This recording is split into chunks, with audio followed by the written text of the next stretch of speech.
하나님의 말씀은 빌립보서 1장 20절로 21절 말씀입니다. 빌립보서 1장 20절, 21절 말씀 우리 한 목소리로 함께 읽도록 하겠습니다. 나의 간절한 기대와 소망을 따라 아무 일에든지 부끄러워하지 아니하고 지금도 전과 같이 온전히 담대하여 살든지 죽든지 내 몸에서 그리스도가 존귀하게 되게 하려 하나니 이는 내게 사는 것이 그리스도니 죽는 것도 유익함이라. 아멘.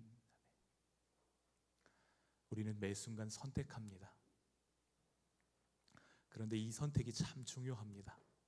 오늘의 선택이 내일을 만들고 매일매일의 선택이 쌓여서 우리의 인격을 만들기 때문입니다. 홀로코스트의 생존자인 빅터 프랭클 박사가 이렇게 이야기하였습니다. 인간에게서 절대 앗아갈 수 없는 게 하나 있다. 그것은 사람이 행사할 수 있는 마지막 자유. 어떤 상황에서도 자기의 태도를 선택할 자유다. 우리에게 주신 자유를 뺏어갈 수 없다는 것입니다. 다 선택할 수 있다는 거예요. 극한의 어려운 상황이라 할지라도 우리에게 주시는 기쁨을 주시는 예수님을 바라볼 수도 있고, 도리어 반대로 우리 자신이나 우리가 사랑하는 다른 것들을 바라볼 수도 있다는 것입니다. 주님은 우리에게 선택할 수 있는 자유를 주십니다. 그런데 그 자유로 우리의 생각과 마음을 예수 그리스도께로 가져가는 저와 여러분들 되시기를 소원합니다. 우리가 하나님 안에 있는 기쁨 대신에 세상에 있는 행복을 선택한다면 우리는 환경에 많이 영향을 받게 될 것입니다. 우리에게 기쁨을 주는 그것이 사라졌을 때 우리의 기쁨도 함께 사라지니까 그렇죠? 이것이 빅터 프랭클이 죽음의 포로 수용소 안에서 깨달은 것입니다. 하나님 바라보지 않고 세상에 있는 것들을 바라보면 결국 환경의 놀이개가 될 수밖에 없다. 이것을 죽음의 수용소라는 책 가운데 기록하고 있습니다. 그렇다면 우리가 어떻게 하면 최악의 상황에서도 기쁨을 선택할 수 있을까요? 오늘 우리가 함께 읽었던 빌립보서 말씀은 기대와 소망을 예수님께 두라 이렇게 말씀하십니다. 기대와 소망을 누구에게 두라고요? 예수님께 두라 이렇게 말씀하십니다. 25년째 하나님께서 저를 불러주시고 사역자로서의 길을 걷게 하고 계시는데요, 지난 사역의 시간들을 되돌아보면 기쁨은 밖에서 오는 것이 아니라 마음속에서 솟아난다는 것을 깨닫게 됩니다. 평온함, 긍정적인 자세, 만족하는 태도, 이런 것들은 환경에서 나오는 것이 아닙니다. 오히려 우리 마음가짐에서부터 이것들이 올라오는 것을 여러분도 잘 알고 계실 것입니다. 교회 안에도 두 가지 유형의 사람들이 있습니다. 한 부류의 사람들은 부정적인 사람이고 또 한 부류의 사람들은 긍정적인 사람입니다. 부정적인 사람은 이런 특징이 있습니다. 이것이 있어야 나는 행복할 수 있다 이렇게 이야기해요. 또 자신의 행복을 다른 사람에게 많이 의존합니다. 행복은 늘 저 너머 미래에 있다고 생각합니다. 그래서 현재에 충실하지 못한 것이죠. 그러나 긍정적인 사람은 아무것도 가진 것이 없어도 내적인 기쁨을 누립니다. 또 성령을 통해서 기쁨을 주시는 그리스도께 의지합니다. 기쁨을 현실로 만들어서 지금 그 기쁨을 누리기로 선택합니다.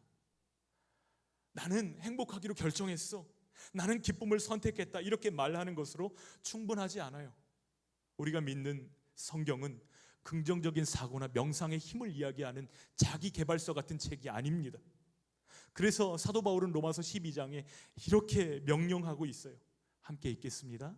너희는 이 세대를 본받지 말고 오직 마음을 새롭게 함으로 변화를 받아 하나님의 선하시고 기뻐하시고 온전하신 뜻이 무엇인지 분별하도록 하라. 이렇게 바울이 깨달은 긍정적인 마음가짐은 성령께서 주시는 마음의 변화 속에서 나오는 열매이고 태도라는 것입니다. 빌립보서는 감옥에 갇혀 있는 바울이 힘든 상황 속에서도 기쁨을 선택하는 그 바울의 있는 모습 그대로를 다 보여줍니다. 원래 바울은 설교자로서 로마에 가기를 원했습니다. 그런데 지금 바울은 죄수로 로마에 끌려와 있습니다. 바울에게는 로마 시민권이 있어요. 시민권이 있는 사람은 공정하게 대우를 받아야 되고 재판을 받을 수 있는 자격이 있습니다. 그런데 바울은 학대당했습니다. 그리고 억울한 누명을 썼고 부당하게 체포되었습니다. 설상가상으로 로마로 가던 그 배가 난파되기까지 하였습니다. 자신의 삶을 바라볼 때 내 인생이 이게 무엇인가, 나는 희생자 아닌가 불평할 수 있고요, 어두운 시선으로, 부정적인 시선으로 무엇이든 바라보아도 너무나 당연한 것이 바울의 인생처럼 보여집니다. 그러나 바울은 투덜대지 않습니다. 고난을 받으면서도 확신에 차 있습니다. 또 다른 사람들이 악의에 차서 이런 일들을 행하는 것을 보면서도 기뻐하고 있습니다. 불확실한 상황 속에서도 소망을 잃지 않고 있습니다. 아니, 또 어떻게 이런 일들이 가능하죠? 긴 호흡으로 볼 필요가 있습니다. 지금 투옥이 되어서 로마까지 오게 된 긴 과정을 긴 호흡으로, 이 일련의 사건들을 바라보면서 바울은 자신이 지금 처한 상황이 복음의 진전이 되었다고 고백합니다. 복음의 무엇이 되었다고요? 함께 12절 말씀 읽겠습니다. 형제들아, 내가 당한 일이 도리어 복음 전파의 진전이 된 줄을 너희가 알기를 원하노라. 저는 이 말씀이 너무 좋습니다. 여러분, 이 말씀을 계속해서 읽어보십시오. 이 말씀 가운데 시무룩함을 찾아볼 수 있나요? 이 말씀 가운데 원망과 슬픔을 찾아볼 수 있나요? 전혀 찾아볼 수 없습니다. 그는 지금 자신이 차고 있는 사슬이 버거운 제약이 아니라 로마 제국 병영 가운데 복음을 심으시기 원하시는 하나님의 인도로 보고 있기 때문입니다. 감옥에 갇혀 있어요. 그래서 24시간 군인들의 감시가 항상 있습니다. 때문에 복음이 그를 지키는 모든 시위대 안에 퍼지게 된 것입니다. 다시 말해서 바울이 죄수의 신분으로 그곳에 갇히지 않았다고 한다면 로마 제국을 움직이는 심장부에 있는 군인들, 핵심 세력이었던 군인들에게 복음이 증거될 수 없었을 거라는 사실입니다. 바울이 어떻게 했을지 한번 상상해 보세요. 군인들이 계속 근무하지 않잖아요. 교대로 근무를 하는데 보초가 바뀔 때마다 바울이 어떻게 물었을까요? 혹시 예수님 아세요? 제가 왜 여기 갇혀 있는 줄 아세요? 제가 원래는 그리스도인들을 핍박하던 자였습니다. 그런데 지금은 예수 그리스도를 만나고 예수 그리스도 복음의 사신으로 제가 이곳에 와 있습니다. 흥미진진하잖아요. 다메섹 도상에서 예수 믿는 사람들을 죽이러 가는 그 길에 빛으로 예수님을 만나고 그 길에 쓰러져서 아무것도 보지 못하다가 아나니아를 통해서 기도를 받고 눈이 열려지고 사울이 바울로 바뀌어진 이야기, 그냥 그 이야기만 들어도 너무 재미있잖아요. 보초를 서는 경비병들마다 붙잡고 이야기들을 했을 것입니다. 2년 동안 그 감옥에 갇혀 있었는데요, 그 감옥에 있는 동안 그 경비를 섰던, 보초를 섰던 군인들이 다 봤을 거예요. 바울이 어떻게 기도하고 바울이 어떻게 설교하고 바울이 어떻게 편지를 써서 읽었는지 그 모든 내용들을 다 알고 있었을 것입니다. 바울을 통해서 죄 지으면 죄 지은 사람의 결과가 어떻게 되는지, 그의 인생의 끝이 어떻게 되는지를 다 들었을 거예요. 오직 그리스도를 통해서, 오직 그리스도를 믿음으로, 오직 하나님의 은혜로 구원받는다는 사실들을 그들이 다 듣게 되었을 것입니다. 로마 제국 심장부에 예수의 생명을 가진 군인들이 하나씩 하나씩 늘어나는 것이죠. 그런데 한번 생각해 보세요. 바울이 거기 갇혀서 끌려와서 하나님 주시는 기쁨 대신에 절망을 선택했다고 한번 생각해 보십시오. 그럼 이런 일들이 벌어질 수 있었을까요? 그럴 수 없었을 것입니다. 자기 지금 처한 상황이나 환경이나 낙심될 만한 일들만 계속 생각했다고 한다면 이런 복음의 역사는 기대할 수 없었을 것입니다. 주님, 왜 저에게 이런 일들이 벌어졌습니까? 바울은 이렇게 주님께 묻지 않았어요. 도리어 이렇게 생각합니다. 이 일이 어떻게 하나님께 유익이 되었지? 이것을 생각한 거예요. 왜요? 왜 저입니까? 이것을 물은 대신에 어떻게? 주님, 제가 이 상황에서 어떻게 하기를 원하십니까? 이것을 질문했다는 사실입니다. 바울의 입을 막으려고 계획했던 사람들, 그 부당한 상황으로 인해서 결과적으로 복음이 더 넓게 확산되고 있다는 사실을 기뻐하는 것입니다. 바울이 지금 로마 감옥에 갇혀 있지만 보여주고 있는 긍정적인 태도가 형제들에게도 들렸을 거예요. 도전이 되었을 것입니다. 나는 지금 자유를 가지고 있고, 나는 지금 누구든 만날 수 있고, 나는 지금 누구에게든 예수 그리스도를 전할 수 있는데, 저 감옥에 갇힌 바울 사도는 갇혀서도 저렇게 열정적으로 복음을 전하고 있으니 밖에 있는 형제들이 얼마나 도전이 되었겠어요. 바울 목까지 내가 열심히 전도해야 되겠다. 아마도 그런 생각들을 품었을 것입니다. 바울 목까지 내가 고난 받을 것 다 받아야 되겠다 결심했을 거예요. 열심히 복음 전하고 더 담대하게 사역을 감당할 수 있었을 것입니다. 14절 말씀 함께 읽어볼까요? 형제 중 다수가 나의 매임으로 말미암아 주 안에서 신뢰함으로 겁 없이 하나님의 말씀을 더욱 담대히 전하게 되었느니라. 바울의 대적자들은 다 이렇게 생각했어요. 바울을 가둬버리면 그의 복음의 열정이 사그라들 것이다.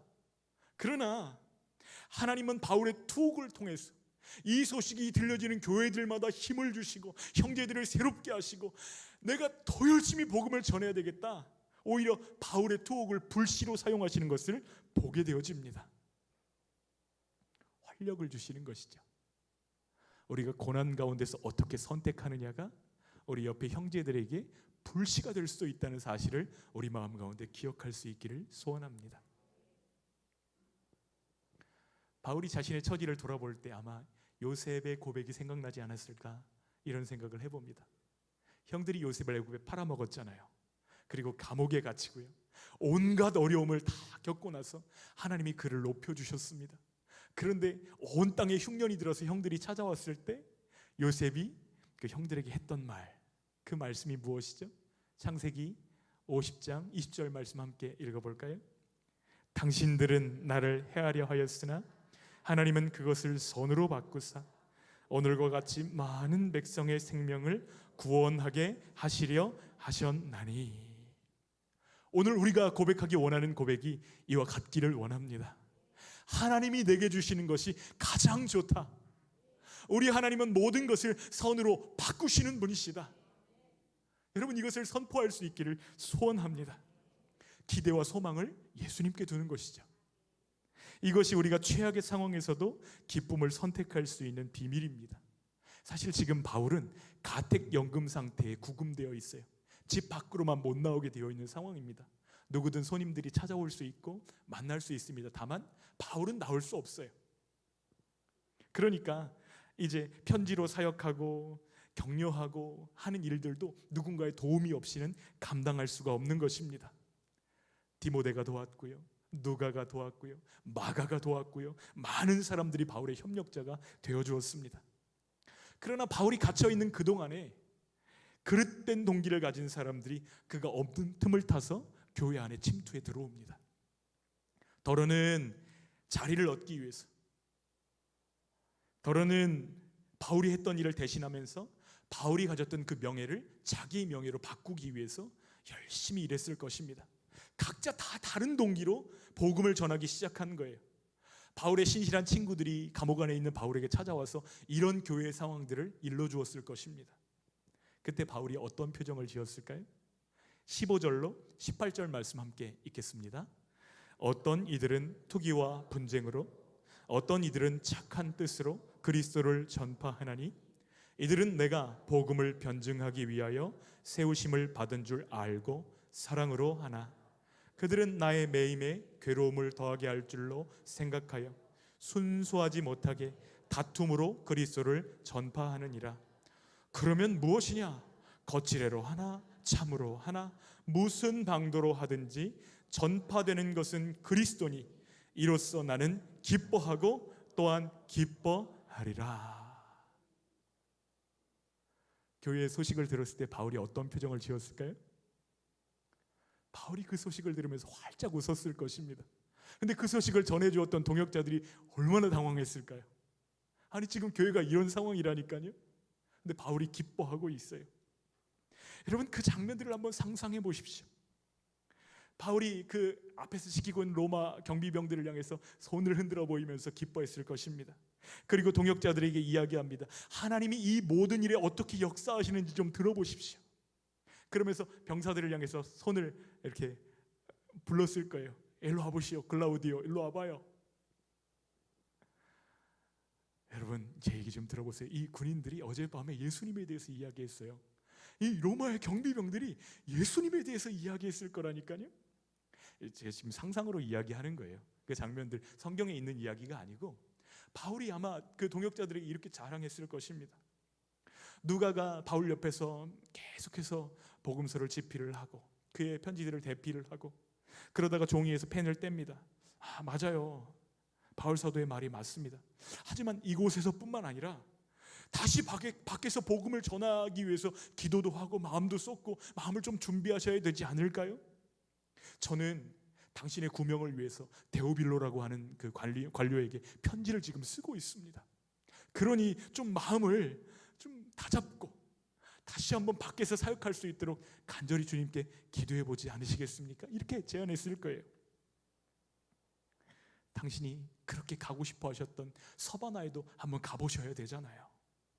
그런데 여기 갇혀 있으니 아무튼 저는 어떻게 해서든지 당신을 꺼내기 위해서 최선을 다하겠습니다. 그때 바울이 손사래를 치면서 이야기했을 거예요. 아니요, 누가 다른 일꾼들이 소매를 지금 걷어붙이고 나서기 시작했어요. 내가 지금 여기 갇혀 있는 게 주님은 더 좋을 수 있다고 이야기하시는 것을 들어보세요.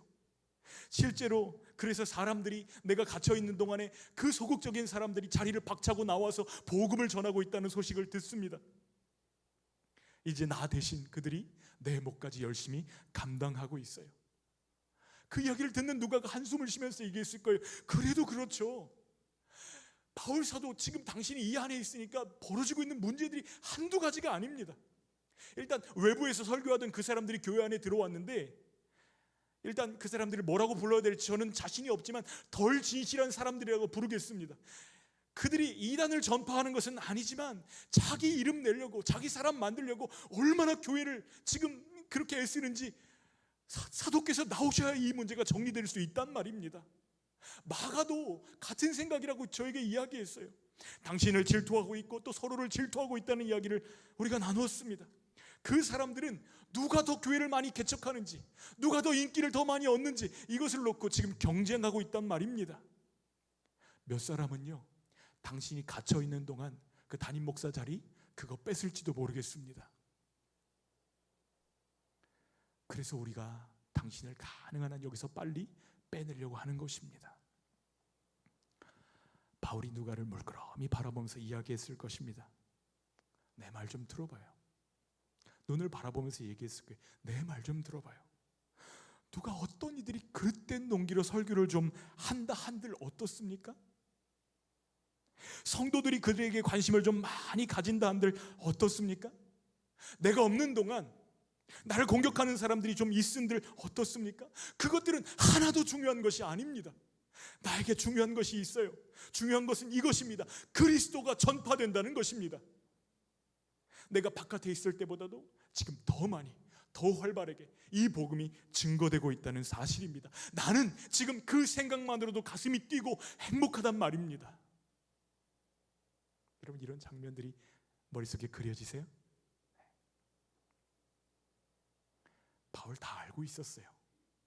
교회 안에 그들이 어떻게 난리를 피우고 있는지 다 알고 있었습니다. 그러나 신경 쓰지 않아요. 그들의 열심을 통해서 성령께서 일하고 계시는 것을 믿었기 때문입니다.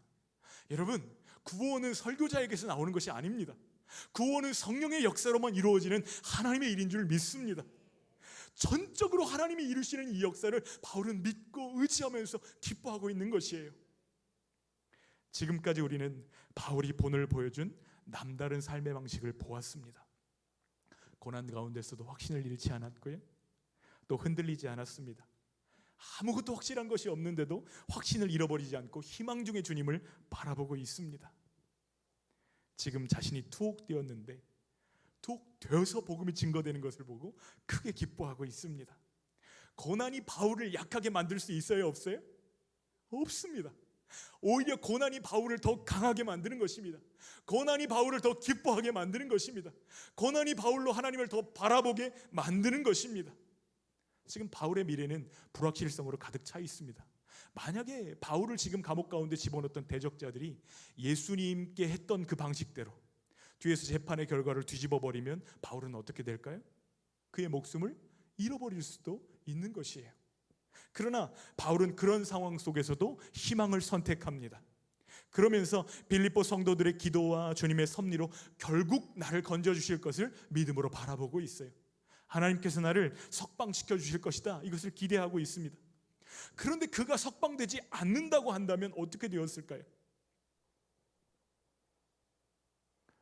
실제로 죽음이 눈 앞에 있는 것을 바울은 알았습니다. 그럼에도 불구하고 그의 희망은 꺾이지 않습니다. 두려워하지 않습니다. 부끄러워하지도 않습니다. 다만 살든지 죽든지 내 몸에서 그리스도가 존귀히 되기를 갈망하고 있습니다. 바울의 기대와 열망이 여기에 집중되어 있는 거예요. 예수님이 내 몸에서 존귀히 되기를 원한다. 이것이 바울이 가지고 있었던 기쁨의 비밀이고 하나님이 우리에게도 주시기를 원하시는 기쁨의 실체인 줄 믿습니다. 우리는 어떻게 이 기쁨을 누릴 수 있죠? 예수 그리스도를 여러분 심령 가운데 왕으로 모셔야만 됩니다. 예수님이 하나님의 아들이신 것을 아는 정도가 아니고 예수님을 왕으로 여러분 마음 가운데 모셔야만 됩니다. 그분이 주시는 기쁨은 세상이 줄 수 있는 기쁨과 전혀 다른 것이기 때문이에요. 행복의 시작은 예수 그리스도이십니다. 예수님을 삶의 최우선순위에 두면 반드시 기쁨을 주시는 거예요. 그러나 오늘날 많은 성도들은 예수님 밖에 있는 다른 것에서 기쁨을 찾으려고 하는 모습들을 보게 되어집니다. 그러나 진짜 행복은 누구 안에 있다고요? 예수님 안에 있습니다. 그리스도를 중심에 모실 때에 어떤 일들이 벌어지죠? 우리 안에 있는 염려와 두려움들이 밀려나갑니다. 예수님이 우리 마음 가운데 오실 때 우리의 염려가 점점 밖으로 밀려나가요. 여러분 경험해 보셨죠? 오히려 어떤 상황에도 만족하고 다른 사람들이 보지 못했던 것을 예수님이 보여주시는 것 때문에 기뻐하고 그렇게 예수님의 관점들을 나의 관점으로 가지고 오게 됩니다. 주님이 우리의 관점을 바꿔주시기를 원합니다. 주님이 보시는 것을 우리도 볼 수 있도록 우리의 눈을 열어주시기를 간절히 소원합니다. 그렇게 되려면 세 가지를 기억하셔야 돼요. 첫 번째, 예수님은 우리의 태도를 바꾸신다는 것입니다. 왜 그렇죠? 태도에서 기쁨이 나오기 때문에 그래요. 마더 테레사, 지금은 돌아가셨지만 이 테레사와 함께 사역하기 위한 조건을 들은 적이 있어요. 삶을 기쁘게 대하는 태도가 있는 사람인가, 이게 확인돼야지만 그 팀에 들어올 수 있다는 이야기를 들었습니다. 인도는 네 계층으로 사람들이 철저하게 나눠져 있습니다. 브라만, 크샤트리아, 바이사, 수드라. 그래서 가장 밑에 있는 수드라는 불가촉 천민 집단이라고 해서 사람이 아닙니다. 물건이고 소유입니다. 재산으로 여겨졌습니다. 그런데 그렇게 고통당하는 사람들, 사람 취급받지 못하고 개처럼 끈으로 묶어서 집 기둥에다 묶어놓는 그런 사람들을 보면서도 그들을 사랑으로 섬길 수 있는 힘이 어디서 나오죠? 내면에 있는 기쁨에서 섬길 수 있는 힘이 나온다는 것입니다. 그래서 예수님이 주시는 그 힘으로 가난한 사람들에게 손을 내밀고 예수님이 주시는 힘으로 그들을 데려와서 씻기고 회복시키는 사역들을 감당했던 것입니다. 변치 않는 기쁨은 예수님을 나의 왕으로 모실 때 주님이 우리에게 주시는 선물인 줄 믿습니다. 예수님을 마음에 모시고 살아가면 믿음의 눈으로 환경을 다시 보게 되는 것이죠. 마더 테레사의 사역 원리는 한 가지입니다. 내가 이 사람들 다 도와줄 수는 없지만 손 닿는 만큼 나는 오늘 최선을 다해서 사랑할 거야. 이것이 그의 사역의 원리였습니다. 그런데 손 닿는 만큼 사랑했을 뿐인데 그것이 변화를 일으키는 거예요.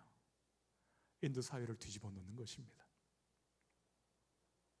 상황에 휩쓸려 고통받기보다는 기쁨으로 오늘을 섬기겠다고 선택하는 저와 여러분들 되시기를 소원합니다. 두 번째, 예수님은 우리를 자유롭게 하십니다. 사람들이 나를 어떻게 볼까? 사람들의 시선, 평가, 그것들로부터 점점 우리를 자유롭게 해주십니다.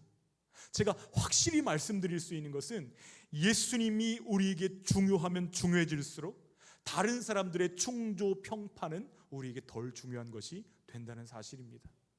그 예수님의 평가가 가장 중요한 것이에요. 소셜미디어에 내 친구 숫자가 몇 명이나 될까? 오늘 좋아요 숫자 몇 개나 나왔나? 이런 것에 전혀 영향을 받을 필요가 없습니다. 다른 사람들의 비위를 맞추는 일에 마음을 뺏기지 않습니다. 사람들이 소중하지 않아서가 아닙니다. 그리스도가 더 소중하기 때문이에요. 예수님이 나의 가장 큰 관심사이기 때문입니다. 그리스도를 왕으로 모실 때에 다른 사람들에 대한 집착에서 벗어나게 하시는 거예요. 이러한 자유가 저와 여러분들에게 가득하기를 소원합니다. 어떻게 해야 되죠? 우리의 시선을 사람들이 아니라 예수님께 두기로 결단해야 됩니다. 셋째로, 예수님은 우리의 염려를 가져가십니다.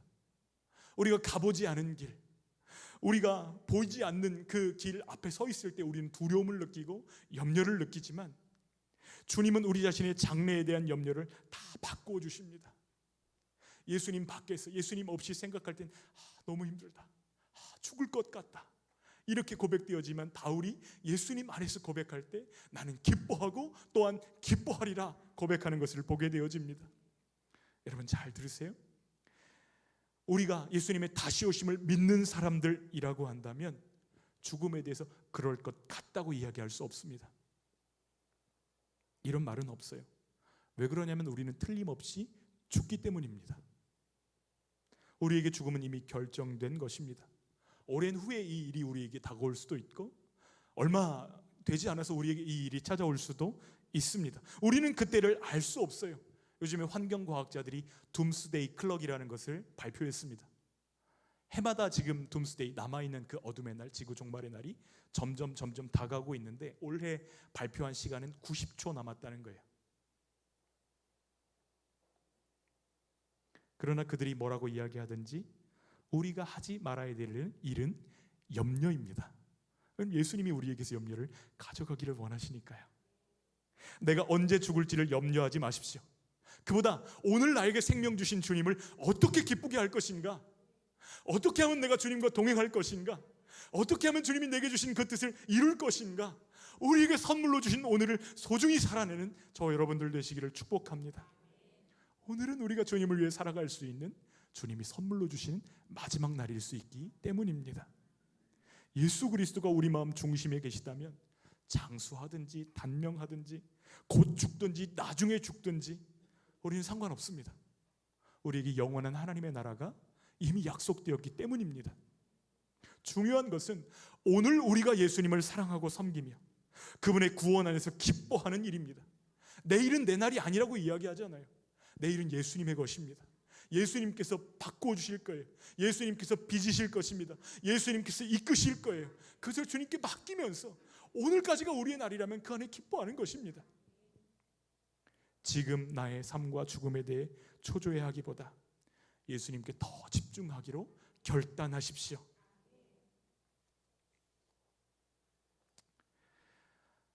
내일 저녁은 제가 청년들 연합집회에 강사로 말씀을 섬기게 됩니다.